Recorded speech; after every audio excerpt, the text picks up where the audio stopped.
Estabelecido com o senador Marcos Duval, senador do Podemos do Espírito Santo, que é o relator do pacote anticrime. Senador, a gente falava sobre esse acordo já para ir para o plenário. São duas votações, o que pode acontecer a partir de agora? Bom, primeiro peço desculpas aí pelo problema técnico aqui da conexão. Bom, vai ser feita a votação hoje em plenário, vai em seguida para a Câmara dos Deputados, né, retornado, e para a sessão do presidente. Mas a gente vai tentar ver se o presidente já sanciona isso o quanto antes do recesso, né? Vão ter alguns vetos, nós estamos ainda analisando quais seriam e vamos justificar para que o presidente possa tirar alguns jabutis que foram inseridos aí. Senador Rodrigo Constantino participa da nossa conversa. Constantino. Senador, bom dia. Retirar jabutis, tudo bem. E quanto a colocar coisas que o ministro Sérgio Moro considerava muito importantes e foram deixadas de fora. Não há mais a menor chance. Outra pergunta ligada a isso. O próprio Álvaro Dias do Podemos, o Rodrigo Maia, presidente da Câmara, e o próprio ministro Sérgio Moro publicamente elogiaram o projeto como está. Mas muitos ficaram decepcionados, acham que ele foi bastante desidratado, sim. Qual a opinião pessoal do senhor, que conhece de perto o combate à criminalidade nos Estados Unidos e sabe que as leis aqui são mais duras? Olha, nós não podemos... todo mundo sabe, né, que a gente gostaria que fosse 100% do pacote ter sido aprovado, né? A gente fala que o ótimo é inimigo do bom, mas a gente está numa democracia, são duas casas legislativas e a gente já sabia que seria quase impossível que o pacote fosse aprovado na totalidade. Bom, nós fizemos uma análise e vimos que ele está 78% a 80% foi preservado. Então, para dar esse start, já é muito importante. A gente, na verdade, eu confesso que eu estava até mais pessimista, achando que se fosse algo, que iria em torno a algo de até 50% do que era proposto inicialmente. Mas, como tem 80%, a gente achou que está muito vantajoso. Muita gente tem falado do que virou um pacotinho, mas não virou esse pacotinho. São 80% das propostas já estão contempladas ali. E o que nós vamos fazer é incluir, logo após, né, a gente está vendo se vai ser o próprio ministro, vai dar entrada pela Câmara dos Deputados, ou eu mesmo vou provocar isso aqui, de dar início à lei, falando sobre o plea bargain e a excludente de licitude. São os dois pontos que foram tirados, pontos polêmicos, mas que a gente precisa entrar com uma PL para conseguir agregar ao pacote anticrime. Mas, numa avaliação, 80% dele já está de bom tamanho para a gente começar o ano aí.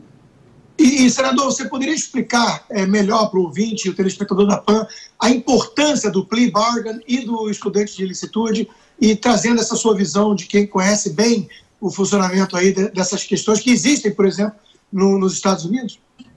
Então, o plea bargain, ele é extremamente importante no sentido de que vai esvaziar os presídios para aquele preso de baixa periculosidade, né, são crimes até 4 anos, e ele vai poder ter a autonomia de definir junto à Justiça, né, junto ao seu advogado e junto ao Ministério Público e validado por um juiz, a sua sentença, né? Ele vai dizer, vai confessar. Muita gente está achando que ele vai ser pressionado, vai ser torturado para confessar um crime que não cometeu, mas são crimes de baixa periculosidade, ou seja, vai ser uma maneira de esvaziar. Tem muita gente com esse perfil de crime de baixa periculosidade que estão enchendo os presídios, né? A gente fala que o Brasil prende muito, mas prende de forma errada, né? Prende mal.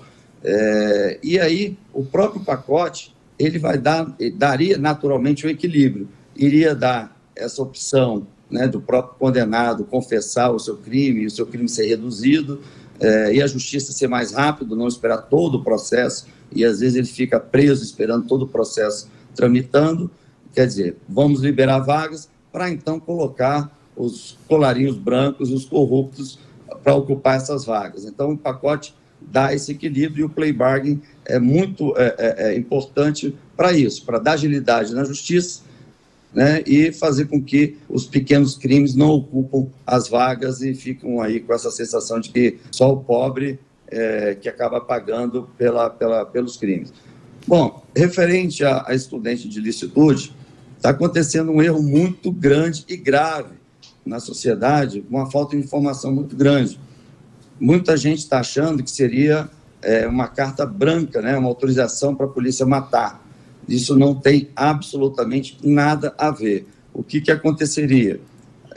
Um policial envolvido no homicídio vai ser feito, a polícia judiciária vai entrar para fazer a investigação, seja ela Polícia Civil ou Polícia Federal, vai ser levantado. Se houve homicídio, ele vai ser enquadrado, vai para um júri popular e vai ser condenado. Inclusive, o pacote endurece a penalidade do crime de homicídio. Bom, se foi verificado que ele agiu em defesa dele ou de terceiros e causou essa morte, hoje a excludente de licitude daria ao juiz mais uma ferramenta para que ele possa justificar a redução da penalidade, né? Então, hoje o juiz não tem isso. Ou ele pune ou ele solta, né? Então, daria uma possibilidade do juiz ter mais uma opção de penalidade quanto a esse policial, esse agente público.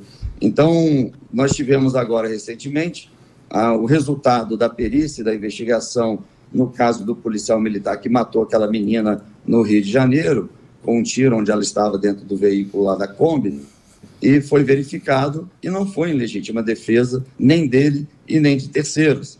Então, é exatamente isso que vai acontecer. Ele vai ser enquadrado, vai para o júri e vai ser condenado.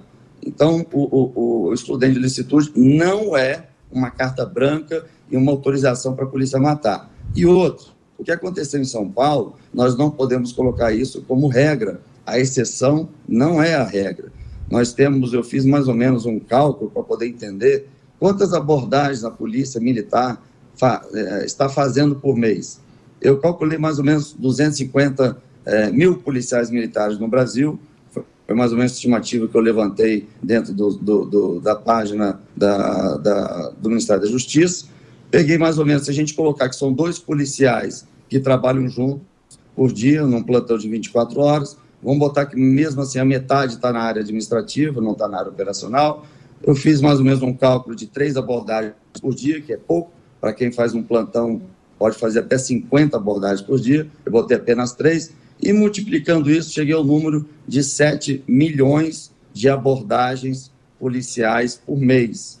Então, se a gente colocar que há esses incidentes mostrando claramente que são raros, não são frequentes, e por conta disso a gente não pode alterar uma lei ou mudar a forma de treinamento ou começar a achar que toda a polícia brasileira age daquela forma. Então, a gente tem que ter muita prudência, muito cuidado, né? Seria a mesma coisa que um incidente, uma morte dentro do centro cirúrgico, a gente achar que então tem que ser mudado o procedimento dos médicos e a formação dos médicos por causa disso, por causa de um incidente isolado. Então, a gente não pode generalizar e entender que a exceção não é a regra. Então, muita gente ficou muito preocupado. Eu vi até o presidente da Câmara dos Deputados, Rodrigo Maia, dizendo que se o excludente de licitude fosse aprovado, o que aconteceu em São Paulo aconteceria com frequência. Isso é uma infelicidade, uma fala infeliz dele, que não tem absolutamente nada a ver uma coisa com a outra. Como eu disse, vai ser feita uma investigação. Verificou que foi um homicídio, o policial vai ser condenado tanto pela corregedoria ou condenado pela justiça comum. Foi uma defesa pessoal dele ou de terceiros, por excesso ou não, aí o juiz vai ter uma opção de minimizar essa pena ou liberá-lo da pena. Só para a gente fechar a nossa entrevista, Carolina Sabino. Senador, a previsão é que o pacote seja aprovado ainda hoje, mas se houver alguma mudança, ele volta para a Câmara. Há risco disso acontecer? Porque daí a tramitação fica só para o final do ano que vem, né? Final do ano que vem não, para o ano que vem. Olha, até ontem à noite já estava negociado e acordado com todos os partidos, os líderes, os senadores, de que não vai haver inclusão em nada para que não tenha que voltar para a Câmara dos Deputados. O O que está planejado é para ser aprovado já hoje em plenário e já seguir direto para a aprovação do presidente da República.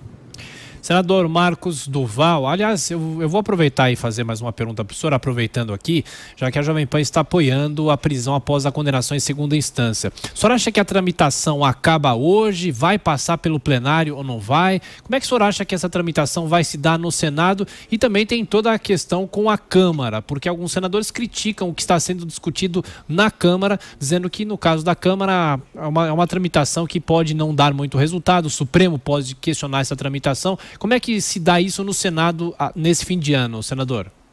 Olha, uma boa pergunta, porque está sendo um grande embate entre as duas casas. Os presidentes, tanto o Alcolumbre como o Rodrigo Maia, estão tentando conduzir isso, fazendo um planejamento, um calendário, mas o que nós estamos percebendo é que não há desejo nenhum que seja dado, né, velocidade no PL 166, né, que está tramitando aqui no Senado. Eles estão querendo que seja via PEC, que vem da Câmara dos Deputados. Bom, nós temos duas formas, e uma não substitui a outra. A PEC, ela é mais lenta, vai demorar mais para que ela seja concluída e aprovada. Já o PL, ele tem mais velocidade e conseguiríamos atender de imediato a sociedade brasileira. E uma lei não substituiria a outra, seria complemento.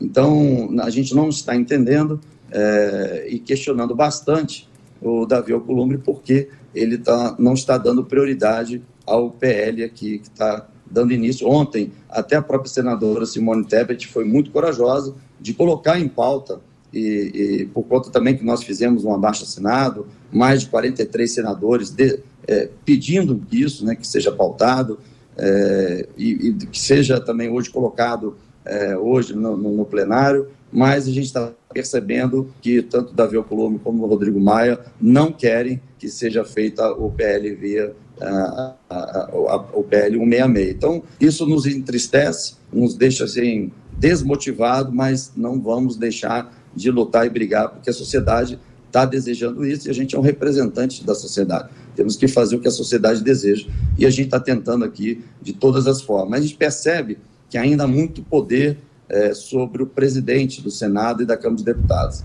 A gente está até conversando que o ideal seria a mesa definir isso, e não o próprio presidente. Mas, enfim, tem muita coisa que precisa ser modificada, mas nós que chegamos agora não vamos nos esmorecer e vamos brigar bastante para que seja feita essa aprovação quanto antes. Ok, senador Marcos Duval, do Podemos do Espírito Santo, que é o relator do pacote anticrime no Senado, mais uma vez, muito obrigado por atender a Jovem Pan. Bom trabalho. Eu sempre agradeço a vocês, obrigado por estar aí também tentando ajudar o nosso país. Obrigado a todos da Jovem Pan.